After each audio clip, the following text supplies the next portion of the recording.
Hello, Lindy Lou here again. This is the second resin that I ordered from Amazon. I'm not quite sure how you pronounce the name. Teexpert, I don't know. But I thought I would show you how I got on with this second resin. So these are quite large bottles, A and B, 1:1 ratio, crystal clear, self-levelling, non-flammable, resist jello, and a 40-minute work time. Very big bottles. I've had bigger ones in the past, but half a gallon. So we'll see how we got on with these ones. So you get a user guide with this pack. Crystal clear resin, curing time 12 to 24 hours, high gloss finish and UV resistant. 1:1 ratio, as I've said before. And a scraper. So this is my 4th or 5th scraper that I have. We've got these stirring sticks, I think, look like little knives to me. And we have 2 packs of gloves. So I will have plenty of gloves for emergencies. So not as many goodies as in the last pack, but I'm not complaining. So I've got these little Christmas tree moulds. This is the small one. Got it from Temu. And here's a bigger one, which I got from Temu as well. And the third one is slightly different. It's got little baubles and it's a lot taller, and also from Temu. I'm hoping to do something with the smaller mould because it's better for the camera, and put these lights in it. Warning, flashing image, sorry about that. I'll put a warning in the description. These are the wee lights that I'm going to put in the small Christmas tree mould. So this is how it's going to go. So I've decided I'm going to just put glitter into the resin and not put any colour. So it's a choice between the silver and the green. I think I'm going to go with the green, but we'll see. These little lights, as we say in Scotland, are very footery, and I'm trying to get them in and keep them down so that I can fill it with the resin and that the lights will stay in place. So we'll see how that goes. So this is my resin all mixed up now, and how I measure my resin is by the instructions that I saw on a video by Julie from Pouring Your Heart Out. I've been watching her for a long time and she's absolutely fantastic. And I've always wondered why my hardener, there was always less of that than there was A of the resin, and apparently you're not really supposed to do equal amounts. So I did 100 grams of A and 90 grams of B.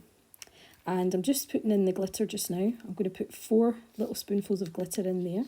I'm going to mix it up and see what it looks like. I have some green ink on standby because I think I might need a little bit of ink to colour it, because I want to hide the wire as much as I can.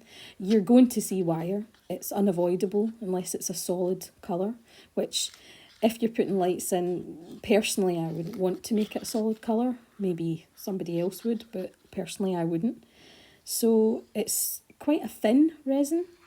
The heat mat's on because here in Scotland in December it's very cold. So I've decided I'm going to put this green ink into the resin, and I'm going to put 4 drops in. It looks like I've put 3, but I have actually put 4 drops in. And I'm going to mix it in and see if it'll darken it slightly. I might need a bit more ink, but you can add, but you can never take away. So err on the side of caution. It's looking quite nice. I like the colour for a green, because I'm not really a green fan. It's still thin, the resin, so there's plenty of time to work with it. Another 2 drops just to darken it ever so slightly more, and I think that should probably do it. It's looking quite nice and clear, but you never know until you actually put it into the mould. But so far, not many bubbles. Now the footeriness continues. This is going to be tough trying to keep it in the mould, but I shall do my very best. So I've decided to leave the light on, excuse me, while I'm pouring it in, just as a guide to see what it may look like when it's all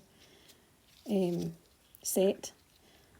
So I'm going to pour the resin in now, trying to keep this wire down, which is going to be very tough. I have an idea of how I'm going to keep the wire in the mould as it's setting, but it's not going to be pretty, but needs must.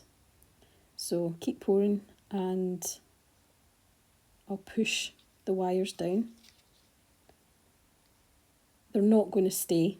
I mean, obviously they're going to float up to the top. So I have a solution for that. And as I said, it's not a tidy one. Voila, my solution. 3 stirring sticks made of silicone, which will easily peel off. Not ideal, but it's the best that I could come up with in this situation. I have some spare resin as usual, as per me, so I'm going to put some in my little froggy mould and see how I get on. So it's the next day and this is all set. I have some dentage from the silicone sticks, so I'm going to put some high viscosity UV resin on the bottom of it just to fill it up a wee bit and flatten it out so that it doesn't sit all higgledy-piggledy. So I'm adding the UV resin now.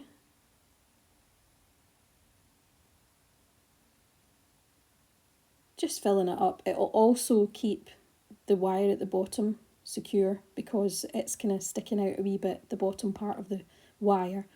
So that should help with that. What I find is if you put a whole load of UV resin onto your project, it often doesn't set properly. It can be a bit sticky. Maybe that's just me. Maybe that's my experience. Maybe I'm doing something wrong. Probably. So I'm just putting the little UV light on it just to set it. And then I'll add a little bit more after that. So that's the first wee part set. I'm now going to add some more because with my issues with stickiness, I like to do these larger projects in stages. So this is the second stage, possibly not the last, because I'm just trying to fill in the little dents and crevices that the sticks had left behind. The silicone sticks actually came off quite easily, which was good. I'm not really a UV resin user. I prefer to use epoxy resin. Even though it's more time consuming, it takes longer for your pieces to be finished. However, I do have a curing machine that I use, which when you're trying to do multiple pieces at the one time, it's very handy. It only takes 2 hours. So when I'm making my little mini skulls, I do them in the curing machine. But when I'm doing the videos on here, because I can't really get my camera up to point into my curing machine, I like to do it on the heat mat. So that's it finished, and I'm going to demould it. Very easily came out of the mould, which is good. Didn't need any alcohol. There is some overspill, just ever so slightly, which anything that I can't pick off, I'll take off with some sandpaper. There's a wee dent there in the corner. I missed a bit when I was filling it in, but that's okay. This isn't the reason that I made this. The reason that I made this was to test out the resin. So far so good. There are a couple of wee bubbles at the bottom of it, but apart from that, it's looking good. I'm switching on the lights off the camera because the first one, the flash is really fast. This is actually the slow flash, would you believe? And this is it stationary. It looks really nice. The light of the camera, you can't see that they're actually coloured lights, but I showed you before that they were. So, and I had way too much resin as usual, so along with the frog, I made another little tea light, and as you can see, it's nice and clear. And I do like the colour despite it being green.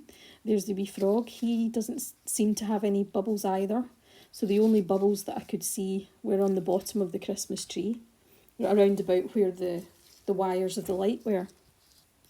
So all in all, this has turned out to be quite a good resin. It's not bad.